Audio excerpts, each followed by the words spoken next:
মুহূর্তের ছবিটা একটু দর্শকদের জানাতে চাইবো। যুদ্ধকালীন তৎপরতায় মেরামতির কাজ শেষ হয়েছে এবং বিদ্যুৎ সংযোগ দিয়ে চালানো হচ্ছে ট্রেন। ট্রায়াল রানের ছবিও আপনাদের দেখালাম।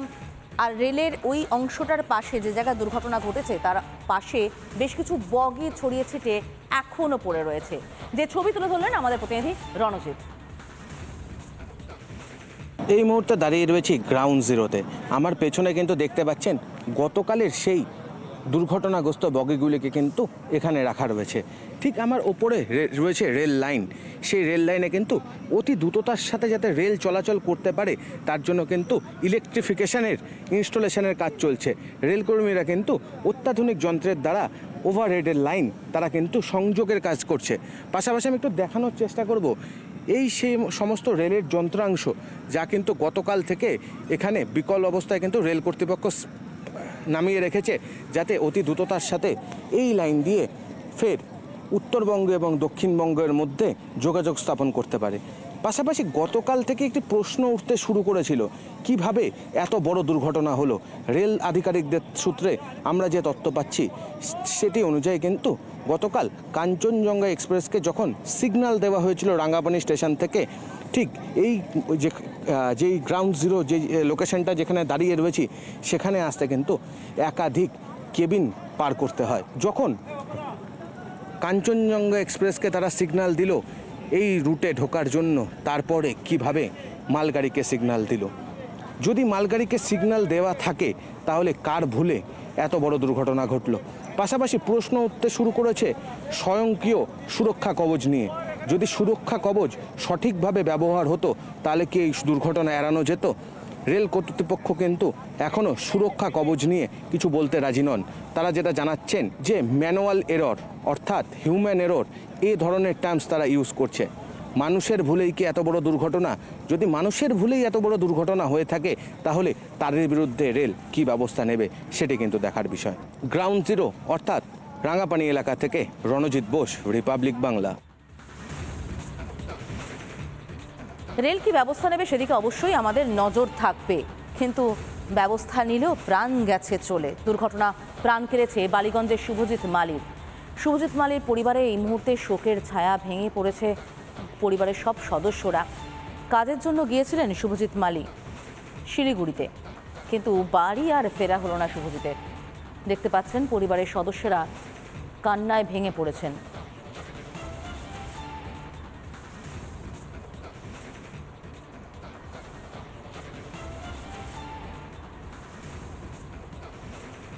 শুভজিতের স্ত্রী, শুভজিতের পাড়া প্রতিবেশী প্রত্যেকেই কার্যত মেনে নিতে পারছেন না।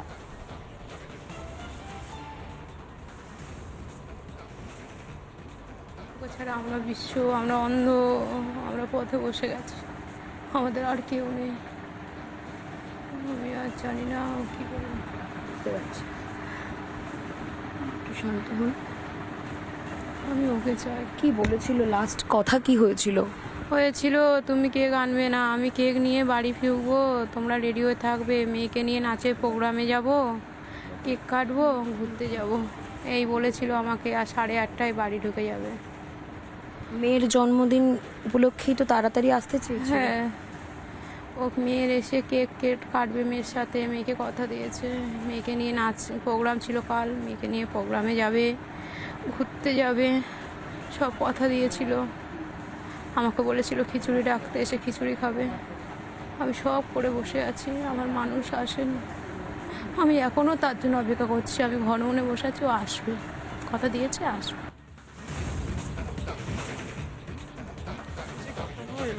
কাজের সূত্রে থাকে তো, আমরাও গ্রামের ওখানে থাকি। আমরা কত বছর ধরে কাজের সূত্রে বাইরে থাকে? না, উনি যাওয়া আসা করে। 2-3 দিন বাইরে এরকম যায়, আবার চলে আসে। আবার হয়তো গাড়ি এরকম ডেলিভারি পেলো তখন করতেন, গাড়ি ডেলিভারি। হ্যাঁ, এরকম বাইরে যেত। কত ভালো ছিল। আমরা এখনো ভাবতে পারছি না, যদি এই কথাটা মিথ্যা হয়, মনে আমাদের থেকে ভালো কিছু হবে না। শুধু শুভজিৎ মালি নয়, একই রকম শোকের ছায়া শঙ্কর মোহন দাসের বাড়িতে। পোস্টাল বিভাগের কর্মী ছিলেন তিনি, ক্ষতিগ্রস্ত কামরাতে ছিলেন। তার বাড়ির পরিজনেরা যারা আছেন তারা কেউই কথা বলার মতো অবস্থায় নেই। তবে তার বাড়ির সামনে গিয়ে পৌঁছেছেন আমাদের প্রতিনিধি রুমকি। আমি একটু রুমকির সঙ্গে কথা বলে নেওয়ার চেষ্টা করবো। রুমকি, জানি এই মুহূর্তে শঙ্করমোহন দাসের পরিবারের যা অবস্থা, মানসিকভাবে তারা হয়তো কথা বলার মতো অবস্থাতে নেই, কিন্তু তুমি তো তাদের সঙ্গে কথা বলেছো, তারা কি বলছেন? মানে তারা সামলে কি উঠতে পারছেন?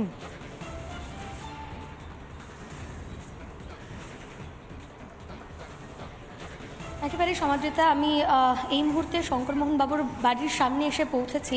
তার পরিবার কার্যত কান্নায় ভেঙে পড়েছে, তার স্ত্রী কান্নায় ভেঙে পড়েছেন এবং কথা বলার মতো পরিস্থিতিতে তিনি নেই। তবে এই মুহূর্তে তার কাকাকে আমি পেয়ে গিয়েছি, তার সঙ্গে একটু কথা বলে নেওয়ার চেষ্টা করবো। আমি জানি এই মুহূর্তে যা পরিস্থিতি রয়েছে তাতে আপনাদের কথা বলার মতো সিচুয়েশন নেই, তবু একটু জানতে চাইবো যে শঙ্করবাবু ঠিক কী কারণে গিয়েছিলেন এবং এই মুহূর্তে ও কাজ করতো আরএমএসে, রেল এমএস সার্ভিসে, পোস্টালের একটা অংশ ওই ওখানে ছিল পার্সেল। ওখানে কাঞ্চনজঙ্ঘাতে গিয়েছিল রবিবার দিন 6:35 টাইম ছিল। রাত্রিরে ওখানে পৌঁছেছে, বিকালবেলা পৌঁছেছে। এবার পরের দিন সকালবেলা উঠেছে। ওঠার পরে মানে আমাদের ওর বউ সাথে কথা বলেছে। কথা বলার পরে তারপরেই অ্যাক্সিডেন্টটা হয়। ওনার সঙ্গে কি কোনো রকম যোগাযোগ হয়েছিল সেই সময়? কিছু বলেছিল? শুনুন, অনেকভাবে জায়গায় আমরা শিয়ালদায় গেছি, হেল্পলাইন কোনো হেল্প করেনি। তারপরে আমাদের জানাশোনা একজন ছিল, সে ওই নর্থ বেঙ্গলে থাকে, তার সাথে যোগাযোগ হয়। সে বলে মামা তো পাচ্ছি না খবর। তারপরে ওখানে তো জিআরপি ঘিরে রেখেছে জায়গাটা, ওখানে কাউকে ঢুকতে দিচ্ছে না, বলে হসপিটালে যান। হসপিটালে হয়নি। আর হসপিটালে আমার শেষদার মেয়ে ওখানে মেট্রন ছিল, কিছুদিন আগেও থেকে এখন আসলে মুর্শিদাবাদে চলে এসছে। ও মোটামুটি হসপিটালটা ভালো জানো, যোগাযোগ আছে। তো ওখান থেকেও ছবি টবি সব নিয়ে করেছে, ওখান থেকে জানা যায়। তারপরে ছোট ছেলে, ও থাকে ইন্দোরে চাকরি, না ওটা মনে হয় রাজস্থানে, মনে হয় ইন্দোর। ওইখান থেকে ফোন করেছে, ফোন করার সেই ফোনটা তুলেছে তখন রেস্কিউ টিম যে ছিল সে তুলেছে, বলেছে এরকম আপনি তাড়াতাড়ি চলে আসুন। তখন কনফার্ম হয়ে গেছে যে মারা গেছেন। তারপরে ওনার সঙ্গে শেষ কখন কথা হয়েছিল? ওই গাড়ি ছাড়ার পরেই ওর মিসেসের সাথে, স্বপ্নার সাথে কথা হয়েছে। ওনার নাম স্বপ্না দাস হচ্ছে ওনার স্ত্রী। ওনার সাথে কথা হয়েছে, কিন্তু তারপরে কোনো যোগাযোগ নেই। ফোন করে যাচ্ছে, ফোন নো রিপ্লাই। হ্যাঁ, মানে ধাক্কা খাওয়ার পরে ফোনটা ছিটকে পড়ে গেছে।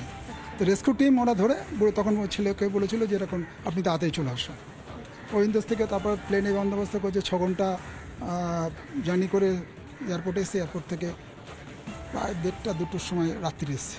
ও 10:05 ফ্লাইট ছিল, এসেছে।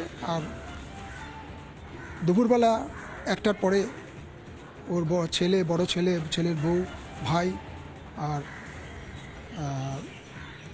কি বলবো বোনের জামাই একজন, সে 4 জন গিয়ে উত্তরবঙ্গে মেডিকেল কলেজে গেছে। ওদের মানে আইডেন্টি না করলে বডিটা দেবে না, সেই জন্য গেছে। বডি নিয়ে এখন আসছে। এই দুটোর মধ্যে 1-2টোর মধ্যে চলে আসার কথা, কেন লাস্ট আমাদের কথা হয়েছিল বহরমপুর এসে গেছে, ওখান থেকে ঘন্টা 4-এর মতন রাস্তা। তখন আমাদের ধরুন 10টা এরকম ছিল, সেই হিসাবে 1টা থেকে 2টোর মধ্যে আসার কথা। পরিবারের যিনি রয়েছেন ওনার স্ত্রী কি বলছে? ও কান্নাকাটি, যেই আছে কান্নাকাটি করছে। আমাদের রিলেটিভ বিরাট ফ্যামিলি তো আমাদের, হ্যাঁ। তাছাড়া ওর বাপের বাড়ি আছে, যারা আসছে সে কান্নাকাটি জুড়ে দিয়েছে। যেই এক্ষুনি এক ভদ্রলোক এসেছিলেন, কয়েকজন পোস্ট অফিস থেকে, ও যেখানে কাজ করতো এখান থেকে এসেছিলো, ওদের পিএনজি ওদের সাথে কথা বলবেন, স্বপ্নার সাথে। তা উনি এসেছিলেন যে ফোন করে কথা বলে ধরিয়ে দেবে, এবং কথা বলবে। শঙ্করবাবু কি এরকম যাতায়াত করতেন? হ্যাঁ, এইভাবে ও সকালে বেরোতো, ওখানে বিকেলে পৌঁছাতো, একদিন থাকতো, তারপরের দিন আসতো। এইটাই শনিবার ক্লাবের খেলা ছিল, ফুটবলে আমাদের এখানে ফুটবল খেলা ছিল। ও রবিবার দিন গেছে 6:35 টাইম, ওই 5টা নাগাদ গেছে, ভোরবেলা গেছে। ভোরবেলা গিয়ে চলো, তারপরে তো পরের দিন আমিও ছিলাম না, আমি পুরীতে গেছিলাম। আমি সকালবেলা ট্রেন লেট ছিল, আমি এসে তারপরে এরকম উনি যাতায়াত করতেন মাঝে মধ্যেই, এরকম ঘটনাতে ঘটবে আশা করেন? কেউ আশা করেনি। আর কী করে আমার কোনো মাথায় ঢুকছে না যে একটা ট্রেন তার পিছনে আবার একই লাইনে 2টো ট্রেন কী করে দেয়। এইদিকে বলছে আমরা এত উন্নতি করছি, এত কিছু ডিভাইস লাগাচ্ছি, কিন্তু এই মুহূর্তে কার্যত শোকে ভেঙে পড়েছে পরিবার। তার স্ত্রী কাঁদতে কাঁদতে এতটাই শোকবিধ্বস্ত হয়ে পড়েছেন যে তিনি কথা বলার পরিস্থিতিতে নেই সমাদৃতা, এবং পরিবারের লোকজন তারা অপেক্ষা করছেন দেহ দুপুর 2টোর মধ্যে এই বাড়িতে এসে পৌঁছবে এমনটাই জানা যাচ্ছে। খুব স্বাভাবিক রুমকি, বুঝতে পারছি নিঃসন্দেহে কথা বলার মতো অবস্থা ওনারা নিয়ে। আপাতত তোমাকে ধন্যবাদ, তার মধ্যে যেটুকু তুলে ধরলেন আমরা বোঝার চেষ্টা করলাম। আমি দর্শকদের জানিয়ে রাখতে চাইবো, শঙ্করমোহন দাস তার আত্মীয়রাই গতকাল শিয়ালদা স্টেশনে পাগলের মতো খুঁজছিলেন কোনো একটা খবরের জন্য, তাদের আত্মীয়র খবরের জন্য, এবং তখন সৈকত আমাদের প্রতিনিধি তাকে সাহায্য করার চেষ্টা করেন। তার ছবি আমরা চেষ্টা করি সার্কুলেট করার, কোনোভাবে খবর যদি পাওয়া যায় তার।